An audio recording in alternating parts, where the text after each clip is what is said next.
Hello everyone, good evening. स्वागत है आप सभी का ऑनलाइन स्टडी में। आज हम बात करने वाले हैं लूसेंट ऑब्जेक्टिव बुक का डेली मॉक टेस्ट जो देखते हैं 50 क्वेश्चंस, ठीक है। और ये इसका पार्ट नंबर 44 है। अगर आपने बाकी के पार्ट्स को नहीं देखा है तो प्लेलिस्ट को चेक कर लीजिएगा।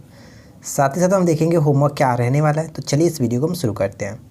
तो सबसे पहले बात कर लेते हैं कि कल का होमवर्क आपका क्या रहने वाला है। 12 मार्च को आपको क्या क्या चीज़ें पढ़नी है। तो देखिए, हिस्ट्री में हम पढ़ेंगे महत्वपूर्ण आंदोलन एवं घटनाएं, ठीक है। लूसेंट सब्जेक्टिव पेज नंबर आपको 52 में मिल जाएगा। ज्योग्राफी की बात करें तो भारत की नदियाँ, और ये काफ़ी इंपॉर्टेंट टॉपिक है तो उसको आप अच्छे से पढ़िएगा। पेज नंबर 100 और 101 में मिलेगा, ठीक है। देखिए, मैं आपको बताया था कि पॉलिटी हमारा ख़त्म हो चुका है। जितने भी टॉपिक्स थे लूसेंट सब्जेक्टिव बुक में वो हम सभी चीज़ें कवर कर चुके हैं। अब यहाँ पे मैं फिर से कोशिश करूँगा कि एक बार आपका रिवीजन करें, क्योंकि जब तक एग्ज़ाम नहीं होता आपको पढ़ना ही है, रिवीजन करते रहना है। तो हम फिर से स्टार्ट कर रहे हैं और अब हमारा ये रिवीजन के पर्पज़ से चल रहा है, ठीक है। तो भारतीय संविधान का विकास यानी कि सबसे जो स्टार्टिंग टॉपिक्स था लूसेंट सब्जेक्टिव पेज नंबर 154, आप इसको पढ़िएगा। और आपको डीपली नहीं पढ़ना है, जो भी आपने अंडरलाइन किया हो या फिर जो भी आपने नोट्स बनाए हो उनको आप पढ़ते चलिएगा। और हो सके आपके पास टाइम हो तो आप अच्छे से फिर से पढ़ सकते हैं, कोई प्रॉब्लम नहीं है। बायोलॉजी में हमारा क्या चल रहा है, पोषक पदार्थ। देखिए, बायोलॉजी का बस 2-4 टॉपिक्स और बचा है, उसके बाद हम फिर से इसको स्टार्ट करेंगे जो हमारा फिजिक्स और केमिस्ट्री को, ठीक है ना। तो पोषक पदार्थ में प्रोटीन और वसा को दिया जा रहा है, पेज नंबर 259 में देखने को मिलेगा। करंट अफेयर्स जुलाई भी खत्म हो चुका था, अगस्त भी खत्म हो चुका था। तो हमारे चैनल पे आपको वीडियो मिल जाएगी मंथली करंट अफेयर्स का, तो आप वहाँ से एक बार पढ़ करके रिवीजन भी कर सकते हैं जो भी चीज़ें आपने पढ़ी थी। तो आप हमारे मंथली वीडियो को देख लीजिएगा, ठीक है। जुलाई और अगस्त दोनों का मंथली वीडियो हमारे चैनल पे अवेलेबल है। तो यही रहने वाला है कल का होमवर्क आपका। तो चलिए आज के इस वीडियो को हम शुरू करते हैं। फर्स्ट क्वेश्चन ये बनता है कि भारतीय परिषद अधिनियम 1909 का सर्वग्राह्य नाम क्या है। तो भारतीय परिषद अधिनियम 1909 को हम लोग किस नाम से जानते हैं, तो मार्ले मिंटो सुधार अधिनियम के नाम से भी जाना जाता है। ऑप्शन सी को टिक करेंगे। फटाफट क्वेश्चंस को राइट आंसर टिक करते चलिएगा। भारत में गरम दलीय आंदोलन का पिता किसे कहा जाता है। भारत में गरम दलीय आंदोलन का पिता किसे कहा जाता है। सही आंसर होगा बाल गंगाधर तिलक। नेक्स्ट क्वेश्चन की वर्ष 1909 में मैडम भिकाजी रुस्तम कामा पेरिस में निम्नलिखित में से किस समाचार पत्र का प्रकाशन करती थी।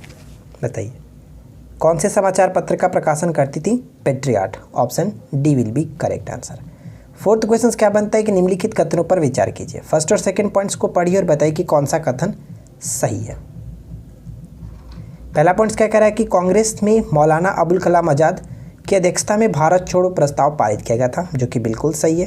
कांग्रेस के प्रथम मुस्लिम अध्यक्ष दादा भाई नौरोजी थे। ये पॉइंट यहाँ पे गलत है, क्योंकि प्रथम मुस्लिम अध्यक्ष की बात करें तो बदरुद्दीन तैयबजी थे, जबकि दादा भाई नौरोजी जो थे वो पारसी अध्यक्ष थे। ये चीज़ ध्यान रखेंगे।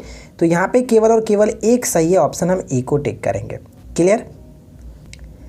नेक्स्ट पॉइंट है कि परमहंस मंडली की स्थापना 1840 में किसके द्वारा की गई थी। परमहंस मंडली की स्थापना 1840 में किसके द्वारा की गई थी। गोपाल हरि देशमुख, ठीक है। लोकहितवादी के नाम से इनको जाना जाता है, गोपाल हरि देशमुख। नेक्स्ट क्वेश्चन, निम्नलिखित में से कौन सा मिलान सही नहीं है। कौन सा मिलान सही नहीं है, क्या होगा सही आंसर। ऑप्शन डी को टिक करेंगे। सर्वेंट ऑफ इंडिया सोसाइटी की स्थापना गोपाल कृष्ण गोखले ने किया था, न कि गोपाल हरि देशमुख ने। ऑप्शन डी को टिक करेंगे। वीडियो को शुरू करने से पहले मैं आपको बता दूं कि अनअकैडमी की तरफ से आपको फ्री टेस्ट सीरीज प्रोवाइड करा जा रहा है, जो कि बिहार एसआई प्रीलिम्स के लिए मॉक टेस्ट हर सैटरडे को 11 बजे मॉर्निंग में होता है। और उसी तरह से आपको बीपीएससी प्रीलिम्स मॉक टेस्ट होता है हर संडे को मॉर्निंग में 11:30 बजे। और बीपीएससी के एडुकेटर्स के थ्रू आपको ये सारे क्वेश्चंस अरेंज किए जाते हैं, पेपर का एनालिसिस कराया जाता है और काफ़ी अच्छे तरीके से आपको डिस्कशन कराया जाता है। अगर आपने इस ज्वाइन नहीं किया तो इस वीडियो के नीचे डिस्क्रिप्शन में आपको लिंक मिल जाएगा, आप वहाँ से ज्वाइन हो सकते हैं। नेक्स्ट क्वेश्चन बनता है कि बहिष्कृत हितकर्णी सभा की स्थापना 1924 में किसके द्वारा की गई थी। ये क्वेश्चन काफ़ी इंपॉर्टेंट है, इसको याद रखिएगा। बहिष्कृत हितकर्णी सभा की स्थापना 1924 में भीमराव अंबेडकर जी के द्वारा की गई थी। सी करेक्ट आंसर है। नौजवान सभा की स्थापना भगत सिंह ने कब की थी। ये क्वेश्चन हाल ही में बिहार से मेंस में पूछा गया था। तो नौजवान सभा की स्थापना भगत सिंह ने कब की थी, तो इसकी स्थापना इनके द्वारा की गई थी 1926 में, ठीक है। ऑप्शन डी को टिक करेंगे, 1926। नेक्स्ट वन देखिए, भारतीय क्रांति की जननी किसे कहा जाता है। भारतीय क्रांति की जननी के रूप में किसे जाना गया है, किसे कहा जाता है। तो मैडम भिकाजी रुस्तम कामा को। Option D will be correct answer. Next one, सांप्रदायिक निर्वाचन क्षेत्रों की पद्धति की शुरुआत भारत में किसके द्वारा हुई थी? सांप्रदायिक निर्वाचन क्षेत्रों की पद्धति की शुरुआत भारत में किसके द्वारा हुई थी? 1909 का यहाँ पे जो कह सकते हैं मार्ले मिंटो सुधार अधिनियम जो है इसको कहा जाता है। ऑप्शन बी करेक्ट आंसर है। नेक्स्ट वन देखिए कि कौन सा राज्य उत्तरी पूर्वी राज्य की 7 बहनों यानी कि 7 सिस्टर का भाग नहीं है? 7 सिस्टर का भाग नहीं है तो ध्यान रखेंगे यहाँ पे सही आंसर क्या होगा कि पश्चिम बंगाल जो है वो 7 सिस्टर का भाग नहीं है। और एक चीज़ मैं आपको और बता दूं कि पूर्वोत्तर में जितने भी राज्य उनमें सिक्किम को छोड़कर के सभी 7 सिस्टर के रूप में जाने जाते हैं। ठीक है, अगला प्रश्न, देश के कुल क्षेत्रफल का कितने प्रतिशत भूभाग पर विस्तृत मैदान का विस्तार है? विस्तृत मैदान का विस्तार है कितने प्रतिशत भूभाग पर? 43%। ऑप्शन सी करेक्ट है। नेक्स्ट प्रश्न, निम्नलिखित में से कौन सा कथन सही है? बताइए कि निम्नलिखित में से कौन सा कथन सही है? पहला पॉइंट कह रहा है कि दक्कन का पठार महाराष्ट्र राज्य में स्थित है, बिल्कुल सही। ज्वालामुखी विशाल चट्टानों का बना हुआ है, बिल्कुल सही। यानी कि दोनों के दोनों कथन सही है। ऑप्शन सी को टिक करेंगे।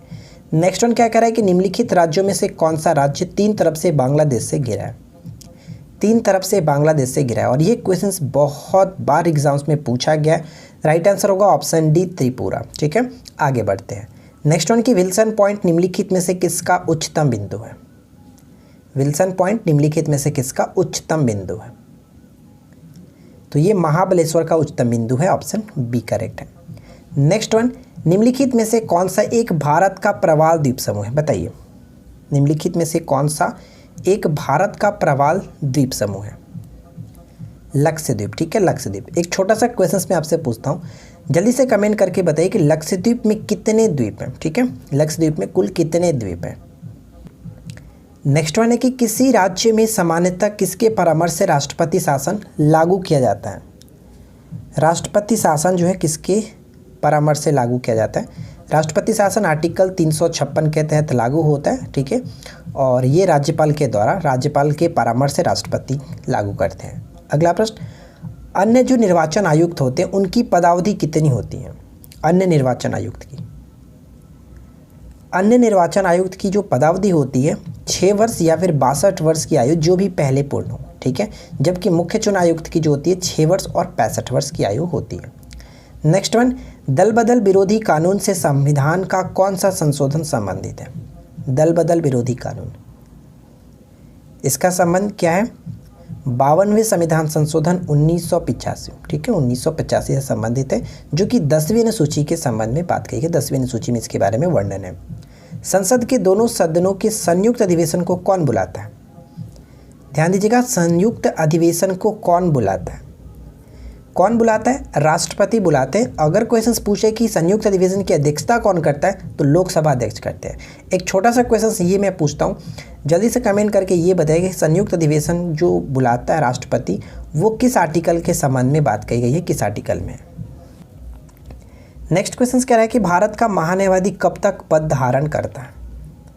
भारत के महान्यायवादी के संबंध में आर्टिकल 76 में कहा गया है, जिसके तहत कह सकते हैं कि राष्ट्रपति के द्वारा इनकी नियुक्ति की जाती है और ये राष्ट्रपति के प्रसाद पर्यंत पे जो कि अपने पद धारण करते हैं। ऑप्शन सी करेक्ट होगा।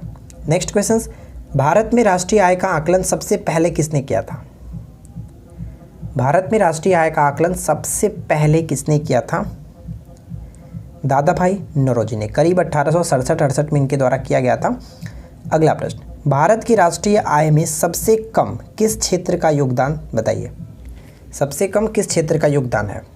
सबसे कम, इससे पहले मैं आपको कई बार बता चुका हूँ कि सबसे अधिक योगदान जो है वो तृतीयक क्षेत्र से आता है, लेकिन सबसे कम प्राथमिक क्षेत्र से आता है, जिसके अंतर्गत कृषि भी है।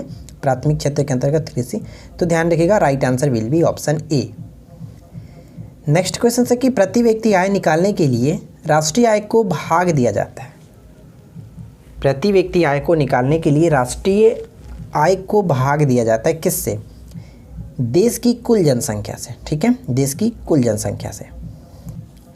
नेक्स्ट पॉइंट, ऊर्जा संरक्षण अधिनियम कब से प्रभावी हुआ है? ऊर्जा संरक्षण अधिनियम कब से प्रभावी हुआ है? 2001। A will be correct answer. Next question, भारत में ऊर्जा का मुख्य स्रोत क्या है? भारत में ऊर्जा का जो मुख्य स्रोत है वो क्या है? तापीय ऊर्जा, ठीक है, तापीय ऊर्जा का मुख्य स्रोत है भारत में। निम्न में से कौन सा धातु अर्धचालक की तरह ट्रांजिस्टर में प्रयोग होता है? अर्धचालक की तरह ट्रांजिस्टर में प्रयोग होता है और वो कौन सा है? जर्मेनियम, ठीक है, जर्मेनियम वहाँ पे ऑप्शन बी को टिक करेंगे। नेक्स्ट देखिए क्या है कि हाइड्रोजन बम किसने विकसित किया था?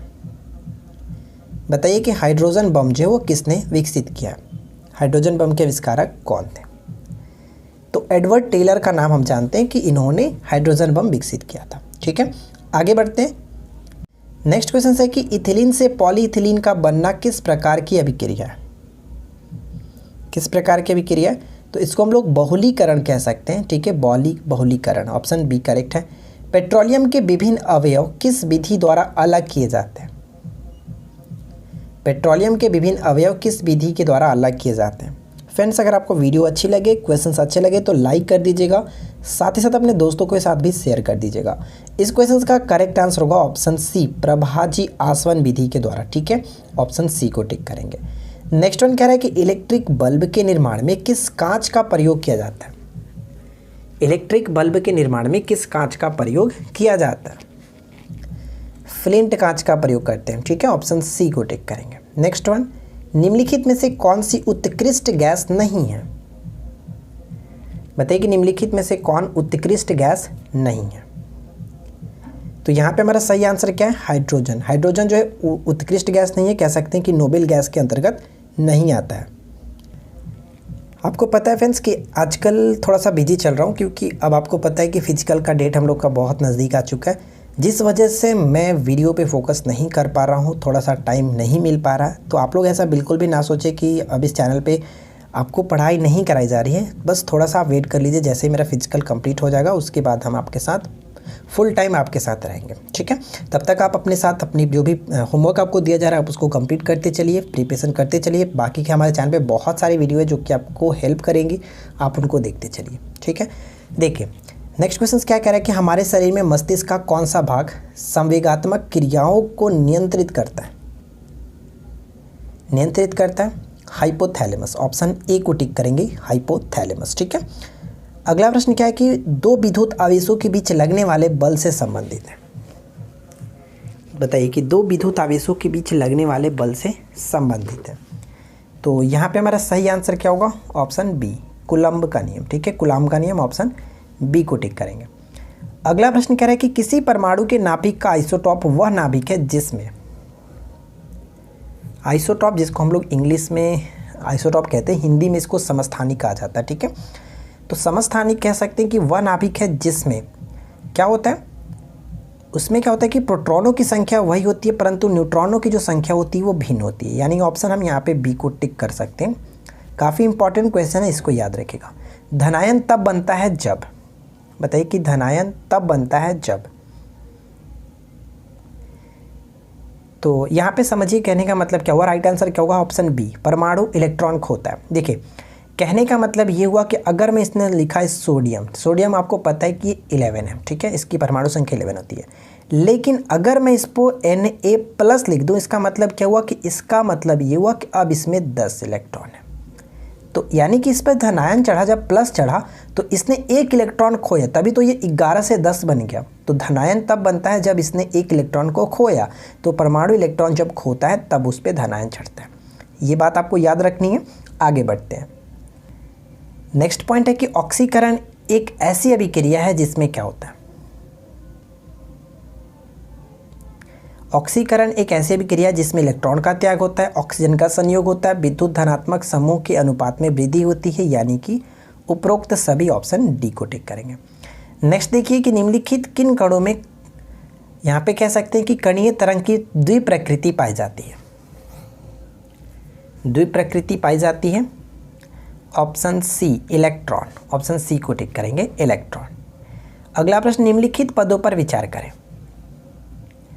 निम्नलिखित पदों पर विचार करें। फर्स्ट और सेकंड पॉइंट्स को पढ़कर बताइए कि कौन सा कथन सही है। पहला पॉइंट कह रहा है कि माइकोप्लाज्म सबसे छोटा जीव है, बिल्कुल सही है। ये ऐसे जीवधारी होते हैं जिसमें कोशिका भित्ति नहीं पाई जाती, ये भी बिल्कुल सही है। यानी कि दोनों के दोनों कथन सही होने की वजह से ऑप्शन हम सी को टिक करेंगे। अगला प्रश्न की जड़ें विकसित होती है, बताइए कि जड़ें विकसित होती हैं। तो यहाँ पे हमारा करेक्ट आंसर क्या होगा कि जड़ें विकसित होती हैं मूलांकुर से, ऑप्शन बी को टिक करेंगे। तो देखिए फ्रेंड्स, यहाँ पे लूसेंट से तो सारा क्वेश्चंस कंप्लीट हुआ। अब बात करते हैं करंट अफेयर्स। 21वें राष्ट्रीय पुरस्कारों में ऊर्जा प्रबंधन में उत्कृष्टता के लिए किस हवाई अड्डे ने राष्ट्रीय ऊर्जा नेता और उत्कृष्ट ऊर्जा कुशल इकाई का पुरस्कार जीता है? Right answer will be option D, Rajiv Gandhi अंतर्राष्ट्रीय हवाई अड्डा, ऑप्शन डी को टिक करेंगे। अच्छा, एक क्वेश्चन और पूछता हूँ कि राजीव गांधी अंतर्राष्ट्रीय हवाई अड्डा कहाँ पे, किस स्टेट में पड़ता है? कमेंट करके बताइए। अगला प्रश्न कि प्रधानमंत्री मोदी ने हाल ही में किस शहर में रानी लक्ष्मीबाई केंद्रीय कृषि विश्वविद्यालय के कॉलेज प्रशासन भवनों का उद्घाटन किया है? कहाँ पे किया? उत्तर प्रदेश के झांसी में, ऑप्शन डी करेक्ट है। देखिए यहाँ पे हम पढ़ सकते हैं कि प्रधानमंत्री नरेंद्र मोदी ने वीडियो कॉन्फ्रेंसिंग के माध्यम से उत्तर प्रदेश के झांसी में रानी लक्ष्मीबाई केंद्रीय कृषि विश्वविद्यालय के कॉलेज प्रशासन भवनों का उद्घाटन किया। क्लियर? चलिए आगे बढ़ते हैं। नेक्स्ट क्वेश्चन क्या कह रहा है कि भितरकनिका राष्ट्रीय उद्यान किस राज्य में स्थित है? ये क्वेश्चन भी कई बार पूछा जाता है, भितरकनिका राष्ट्रीय उद्यान किस राज्य में स्थित है? तो ये पड़ता है उड़ीसा में। ठीक है, उड़ीसा में, ऑप्शन सी करेक्ट आंसर होगा। देखिए क्यों एक्चुअली ये क्यों फेमस था, हाल ही में क्यों चर्चा में था? तो उड़ीसा का भितरकनिका राष्ट्रीय उद्यान देश का दूसरा सबसे बड़ा जो कह सकते हैं मैनग्रोव पारिस्थितिकी तंत्र है। ठीक है, इसलिए ये हाल ही में चर्चा में भी था। नेक्स्ट क्वेश्चन की प्रधानमंत्री मोदी ने 2020 के किस महीने को पोषण माह के रूप में मनाने की घोषणा की है? किस माह को बताइए? तो यहाँ पे सही आंसर होगा सितंबर माह को। ठीक है, सितंबर माह को, पूरे सितंबर माह को पोषण माह के रूप में मनाने की घोषणा की गई थी। नेक्स्ट वन की S-400 मिसाइल प्रणाली को किस देश द्वारा भारत में वितरित किया जाएगा? तो ये किया गया था किसके द्वारा? रूस, यानी कि रूस के द्वारा वितरित किया जाएगा, ऑप्शन बी करेक्ट है। नेक्स्ट क्वेश्चन की ब्रिक्स खेल मंत्रियों ने हाल ही में भौतिक संस्कृति और खेल के क्षेत्र में सहयोग के लिए समझौता ज्ञापन को मंजूरी दी है। ब्रिक्स 2020 का अध्यक्ष कौन सा देश है?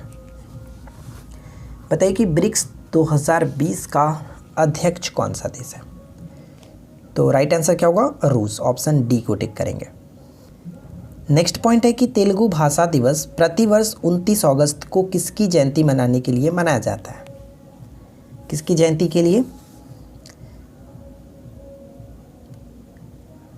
Right answer will be option B, Gidugu Venkata Ramamurthy. ठीक है, ऑप्शन हम बी को टिक करेंगे। चलिए नेक्स्ट क्वेश्चन देखिए क्या है कि किस भारतीय राज्य ने 31 अगस्त 2020 को स्थानीय स्वशासन दिवस मनाया? इस अवसर पर अम्मा शहर मोबाइल एप्लीकेशन लॉन्च किया। उड़ीसा की सरकार ने, ऑप्शन ए को टिक करेंगे।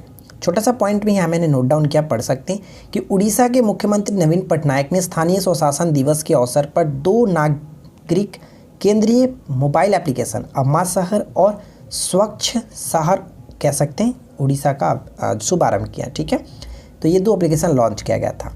नेक्स्ट क्वेश्चन कि उस व्यक्ति का पता लगाइए जिसे केंद्रीय प्रत्यक्ष कर बोर्ड, यानी कि यहाँ पे मिस्टेक है, CBDT होना चाहिए था।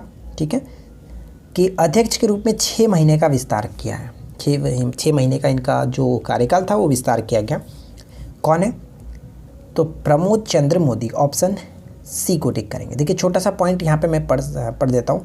1 सितंबर 2020 से 28 फरवरी 2021 तक 6 महीने के लिए केंद्रीय प्रत्यक्ष कर बोर्ड CBDT, और इसका फुल फॉर्म भी एग्जाम्स में पूछा जाता है कि CBDT का फुल फॉर्म क्या है, ध्यान रखिएगा, central board of direct taxes, के अध्यक्ष के रूप में प्रमोद चंद्र मोदी को फिर से नियुक्त किया गया, या फिर कह सकते हैं इनके कार्यकाल जो था उनका विस्तार किया गया। आगे बढ़ते हैं। नेक्स्ट क्वेश्चन कि हाल ही में चर्चा में रहा नीमो बाजको जल विद्युत परियोजना कहाँ स्थित है? ये क्वेश्चन बहुत ज़्यादा इंपॉर्टेंट है, याद रखिएगा कि नीमो बाजको जल विद्युत परियोजना कहाँ स्थित है? तो ये है लेह में, option A will be correct answer. तो देखिए फ्रेंड्स, यहाँ पे हम लोगों ने 50 MCQ को कवर किया। आई होप कि आप लोगों को ये वीडियो अच्छी लगी होगी। क्वेश्चंस अच्छे लगे हो तो लाइक कर दीजिएगा, अपने दोस्तों के साथ भी शेयर कर दीजिएगा। क्यूज का क्वेश्चन ये रहा कि निम्नलिखित में से कौन सी नदी अरब सागर में गिरती है?